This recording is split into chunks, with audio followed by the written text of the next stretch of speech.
Hi, my name is Satananda Burla. I am from Marvel Semiconductor, and my colleague Pradeep was not here, but he was also part of this presentation. And today I'm going to talk about optimizing NVMe over TCP for disaggregated storage using DPUs. Uh, So first I'll go through the agenda where what disaggregated storage is, and then we'll go over and we're running NVMe over TCP on DPUs, the problems and solutions, and then next steps and future work. So disaggregated storage, we already know what this is. Like the compute and the storage resources are separated. Storage can be co-located or in the DC or can be elsewhere. There are multiple advantages to this. Allows scale out and greater efficiency, allows for better upgrade replace cycles, and running NVMe of TCP lets you have use Ethernet and not use dedicated hardware like SANs. NVMe provides you a simple and fast control and data interface. So SmartNICs and DPUs have supported running NVMe over TCP for a long time. DPUs are additionally support running NVMe over TCP initiator control plane as well, so that you don't have to have the CPU on the host run the cycles. So here is a example of a VM running using SmartNIC with disaggregated storage. So here what we have is a user space initiator like an SPDK, which is providing the backend for a Virtio block or an NVMe based virtual device into the guest. And then the SPDK has to run the initiator stack using the host CPU cycles.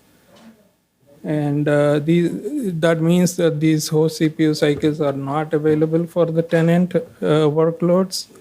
And also the QoS becomes a problem because you are now running both storage and network of the on the same channel, and you will have problems with partitioning the Ethernet for both of them. So this is moving the initiator to the DPU, where you can see that when you have the DPU, you can run the initiator on the DPU, and you don't. The blue block has now come into the DPU, and you don't have to have the initiator running on the host. This gives you like a simple interface where the DPU can show NVMe or Virtio devices to the host, and the DPU can take the initiator part, and this saves the host cycles, and the QoS becomes better because now you can throttle the PCIe part of the bandwidth for the PCIe. Over the PCIe, you can throttle the guest from taking too much bandwidth. So we have been running on Marvel DPUs, NVMe over TCP for a long time, and so then we have discovered enough problems, and so here is a list. So let's go on from one to each of them. So bounce buffering. So if you see the RX path in this picture, the packets that are coming from the wire are first handled by the DPU NIC. The DPU NIC has to DMA them into DPU RAM, and the DPU RAM has to then finally DMA them back into the host memory. So this is called bounce buffering, where the DPU is being used as a bouncing. DPU DDR is being used for bouncing the data, where it's not the final destination for the data, but the host is. But DPU is an intermediate place where you have to have the bounce buffers. This increases DDR utilization on the DPU. And then it also gives rise to noisy neighbor problems for DPU workloads that are not connected to this. And then there are ways to avoid this on the TX side, because you can use some DMA engine which can take data directly from host memory to send over the NIC. But on the RX side, it's hard to use the host memory as the receive buffers for the NIC. The second one is the user copy. If this is the user copy inside the DPU, so if you are running a non-optimized TCP stack inside the DPU, you have this problem of copying the NIC RX buffers from kernel memory to user memory when running Linux TCP stack. Then the next one is the PDU CRC. NVMe-oF has a header and data digest. So these have to be calculated and evaluated. As if the NIC can offload that, that's fine. But if the NIC is not offloading that, then those have to be calculated by the DPU, which means the DPU needs to touch the header data and payload data to calculate this. Out of order PDU, this is a problem where NVMe lets you lets the remote send you data out of order, which is like inside a capsule, all the C2H data needs to be in order, but for a different capsule, you can get out of order data received. So TCP sequencing is in order, but PDU is out of order, or it represents data of some other capsule. So in that case, any of the direct data placement that you will try to have will break. And then security, finally security, like there are two kinds of security: data in transit and data at rest. So for data in transit, we have TLS security specified by NVMe over TCP. The problem with TLS is you can do KTLS offload, but then KTLS RX offload is a little complex, and more often than not, it is kind of hard to implement. And then there is data at rest encryption, which is the NVMe security send receive kind of thing, which can be offloaded. If you have a look aside crypto, you can do ESXTS based offload. Sorry. So the last one is the latency. So having a hop, that is the DPU, in between the final customer, which is the VM or the tenant in the host, and the fabric gives you additional latency, and you would want to reduce the latency to avoid with the hop involved in the DPU. So next, let's look at some of the solutions to these problems. So first option that you have when you're running Linux TCP stack is zero copy sockets. So zero copy sockets were introduced 4 years back into Linux kernel. On the send side, you have something called message zero copy, and message zero copy it's a socket option which you can use to tell the kernel that the user space buffer that you are using for the send can be mapped and be used as is without a user copy. It's not free though, in the sense that you have to get your notifications on the free, because you need to know, as an application, you need to know when the buffer is ready to be freed or reused or something like that. So you will have to use the socket error queue for getting these notifications, and these notifications tell you when the kernel is done sending the data. So in the receive side, you have something, this is message zero copy applies to all sockets, raw, UDP, TCP, whatever. But for TCP specifically, on the receive side, you have something called TCP zero copy receive. This has been introduced like 3 years back into kernel. So the idea is that, excuse me, you do a map call on the TCP socket, and using the map call, you provide the address that can be used for the receive buffers. There are stars that need to align for this to work. The data buffer has to be page aligned, and you have to have the NIC support at least scatter receive, if not header data split. So you then once you have done the mmap, then you call get socket opt with the zero copy receive option with the info for receiving the data.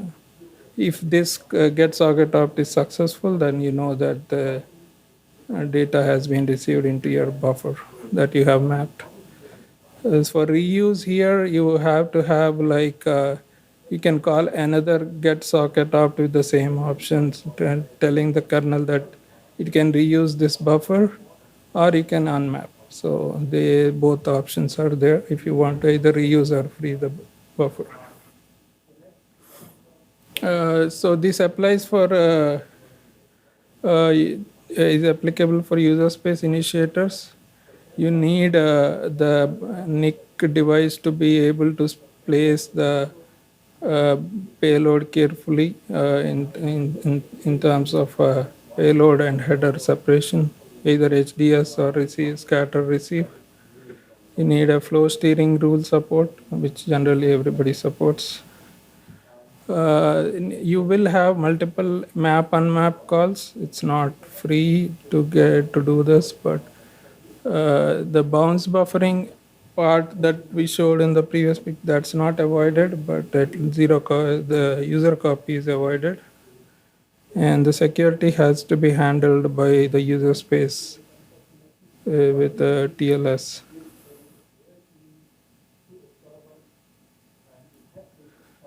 The next option that is there for NVMe over TCP specifically is the ULP DDP offload. What ULP is upper layer protocol direct data placement. So this one enables the user space to provide buffers to the NVMe over TCP kernel initiator, and these buffers are then passed on to the RX queue, and the NIC RX, the NIC needs to support header data split, and a flow steering rule needs to be set up for that NVMe over TCP flow to hit that specific RX queue. And once the data is received, the NIC tracks the PDU CCID, and based on the CCID in the PDU, it can place the received data into the RX buffers. This has a problem with the out of order PDU, where the NIC will no longer be able to place the data in sequence. If it receives another CCID, it will have to use the normal kernel packet buffer memory, and then some resync mechanism will be needed to enable the offload again. Security can be offloaded this way in the form of KTLS offload, but bounce buffering is still not avoided with this option.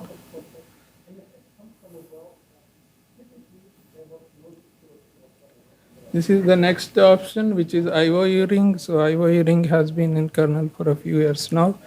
It's a new way of doing system calls, if you can think of it that way. What it does is the IOU ring has something called circular rings between user space and kernel space, and user space can submit work through the submission queues and get completions through the completion queues. You no longer use system calls to interact with the kernel, rather you use submission queues and completion queues. So using IOU ring, how you would do a NVMe or TCP? So you would need like 4 rings in which you will have a RX ring and a RX refill ring. So you can submit zero copy receive request through the submission queue, and the kernel can then once it's the same as above, where you will need the NIC to support header data split, and you will have to register your user space memory with the kernel, and so the app returns so the kernel, once it has got the RX data, it will use the RX queue to tell the app about the received data. The app can then use the refill queue to refill back the buffers into the kernel. The biggest problem with IOU ring is that it's a total change in paradigm, and you need to rewrite all your applications to use the IOU ring functionality, and it is like a better way, but it's a total change in your application architecture. This is also applicable to user space initiators. Bounce buffering is still a problem, and security has to be handled in the user space. TCP device mem, this is a very new thing that is being introduced into the kernel. It's not yet upstreamed. The patch versions are going over a year now. The idea of TCP device mem, this was introduced for GPU kind of use cases, where you wanted to place the data that you receive on the RX directly into the GPU memory using peer-to-peer. Linux provides something called DMA-buff architecture, which provides a way for a GPU driver to export its memory and a NIC driver to use that memory for its RX queues. The user space can use netlink messages to fill the RX buffers of the RX queue with the pool created out of the DMA buffers that the GPU provides. The NIC needs to again support header data split and flow steering. This only is supported with RX in the current patch set right now. There is no TX supported. So how would we adapt device mem for using with NVMe TCP? It was initially done for GPU use cases, but we can use the same thing. There is a mechanism, UDMA-buff is a kernel mechanism to allocate kernel memory. Instead of GPU memory, you would just use normal memory, and then use this normal memory as DMA buffers and make them available to user space. And user space initiator can then feed these into the receive queues, and everything else would work as a normal TCP device mem. Still, the problem of DMA bounce buffering remains, because you are using DPU memory, and security TLS cannot be offloaded this way. You'll have to handle it in user space.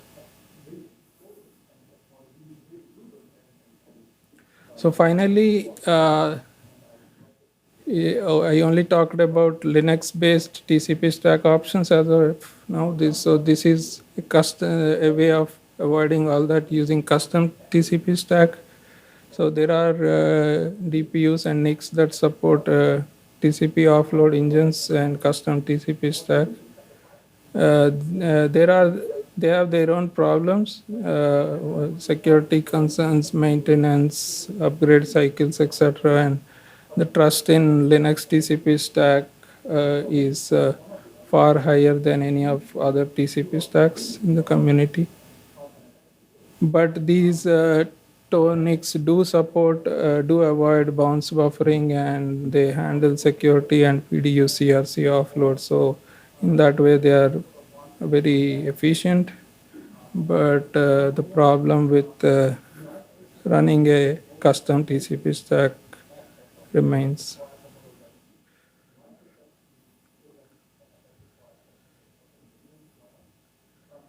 So here is the summary of different TCP optimization methods so far that we have looked at, and what they can and they cannot do. If you look at bounce buffering or latency, only custom TCP stacks are able to avoid it as of now. At least on the RX side, there is no way to avoid this for the DPU using any of the available TCP optimization methods. User copy can be avoided by using any of these methods. PDU CRC calculation and evaluation can be offloaded by using ULP DDP or by using custom TCP engine. Out of order PDU handling is a problem only that can be handled by ULP DDP offload with a resync. And NVMe or TCP TLS offload can be done by ULP DDP or custom TCP. The rest of them have to do TLS in the user space. So they can do a crypto offload, but not really a TLS offload. AES XDS based Opal security offload, it can be done assuming the NIC has or the platform has a look-aside crypto engine that can be offloaded.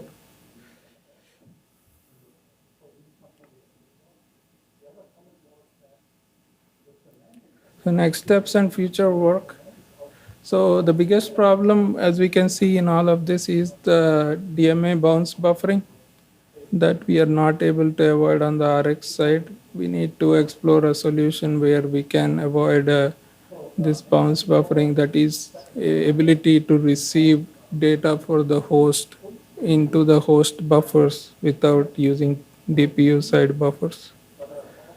So there are some ways to do this, like using the CMB for the host NVMe PFs and VFs, where the host would use the CMB memory to for the read and write commands. And since CMB is part of the DPU's memory, you would potentially avoid that. But then transferring that data back into the host would be a problem.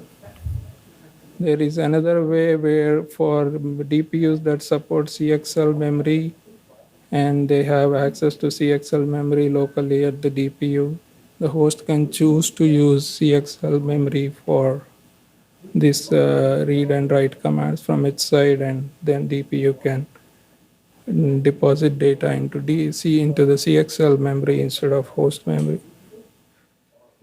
Next thing is to explore security offload while we do DMA bounce buffer, avoid DMA bounce buffering. The security offload becomes a problem because TLS processing does mean that we might have to touch the buffers in the DPU. So we have to avoid doing that and moving the security offload into the DPU hardware. And once TCP device mem gets integrated in kernel, we would want to integrate this with SPDK and other user space initiators to use UDMA buff plus SPDK to avoid zero copying. So here are the key takeaways. This is all I had. So there are multiple options that exist to run NVMe over TCP in an optimized way on the DPUs. All of them or most of them avoid zero copy. None of them seem to avoid DMA bouncing on the RX side. The RX side represents the read latency for the host, because you are issuing a read from the host, which becomes a receive on the data is received on the RX queues of the DPU. So avoiding that read latency with the additional hop is important. Security and the CRC processing complicate this offload further. So keeping these into account, any offload that we come up has to take these into account. That's all I had. Any questions? And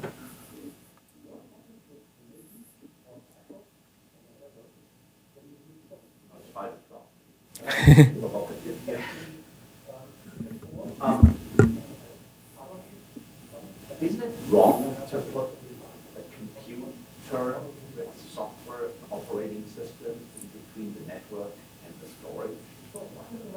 If you're having disaggregated storage, like, why don't you let the network stack run directly on the SSD? directly on the SSD? There's enough CPU power inside an SSD to take care of it on a third drive basis. I think what bogs you down is having tons of SSDs on the server, and that interfaces to the network. I think we take a lot of granularity with NVMe-oF. So what I would say is that you could still run some eBOF kind of solution, right, where you have your SSD plus your target at the same place. But you still need to run your initiator somewhere, right? Where would you run the initiator? Okay, so the initiator needs to be optimized. Okay. Yeah, this is more about running the initiator. So if you can see, yeah, this is about running the initiator, whether you run it in a kernel or in a user space, you are trying to optimize. Because what we did with DPUs is we said to the host, you just get a Vertio block VF or a NVMe VF, and we handle the fabric. As DPUs, we handle the fabric storage behind your back. So once we said that, we are running initiators in the DPU. Now we are running in the initiators in the DPU, which is all fine. But now the DPU becomes a bounce pad for all the data that is coming in for the host. It's not for the DPU. The DPU is just getting the data DMAing to the host. So on the TX side, you have ways to avoid that, because you can take the data from the host side, then send it. But on the RX side, the way NICs, RX queues, everything has been architected from ancient times, is that you have the host memory that is running the TCP stack needs to provide the RX buffers. TCP device mem kind of alleviates that to an extent by saying you can provide GPU memory as your RX queues. But can you also provide host memory as your RX queues? That becomes the question. And how do you represent the host memory in a way that it can become an XRX queue?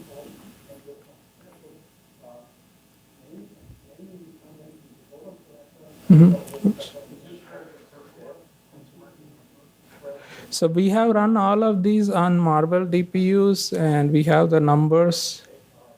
But yeah, like the other person said, I am not allowed to share them here. I'll connect to you with our sales who can tell you the different options. And sure, go ahead. So you're taking an NVMe-oF fabric device and you're exposing it up to the host as an NVMe over PCIe device. Yes. I presume that the multipathing happens down in the NVMe over fabric device on the GPU. Yes. How do you handle fabric only situations drive goes out because the network decided to pick up. So How you, do you present that? yeah, so there is a conversion layer for errors that are fabric errors to the errors and async notifications that go onto the. So you have a totally different view. Like the host is not seeing the NVMe namespace that the fabric is showing. The DPU is showing a virtual namespace to the host, which maps to a namespace or a number of namespaces. It totally, you can do whatever magic in the DPU you want, but if the host is seeing a virtual namespace that is totally different from what is the fabric on the fabric side, on the namespace. So that still begs the question, if you run into a network error on one side, how do you report that to the other? So we failed the command on the PCI side. Well, that's it. Yeah. That's an honest answer. Not a happy face. Because you don't, as a host, you don't know that there is a network behind this. As all the host thinks is it has an SSD behind.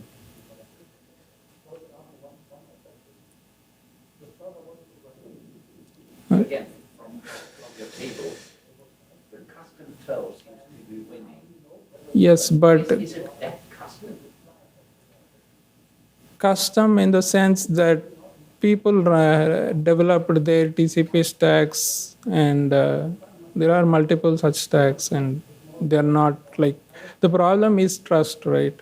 It's not open, so it's not trusted. Then you are trusting some XYZ companies TCP stack. What if they go out of business? It's not. There are a lot of things to trusting a TCP stack from somebody. So let me give a more specific. In the spec, it says for an NVMe PCIe device that it's supposed to be able to recover within a reset is supposed to be able to take a certain amount of time. On the fabric side of things, it is entirely possible for it to take much longer to do that. How do you handle that? So that's what I said. The whole thing that the host sees is separate from what is on the fabric. The only, you will reset in whatever time the NVMe or PCI transport specifies. But you may not see the namespaces in time. Like you may not see the namespaces being populated. Let's say when you call discover namespaces, you don't see anything because there are no namespaces discovered yet by the DPU on the fabric. The DPU will say, you ain't got any namespace. So you are not actually exposing the subsystem to No. It's only at a namespace level, and then everything else is handled by the DPU.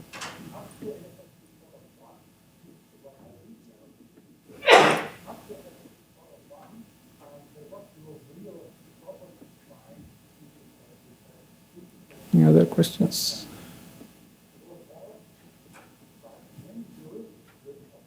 Okay, thank you.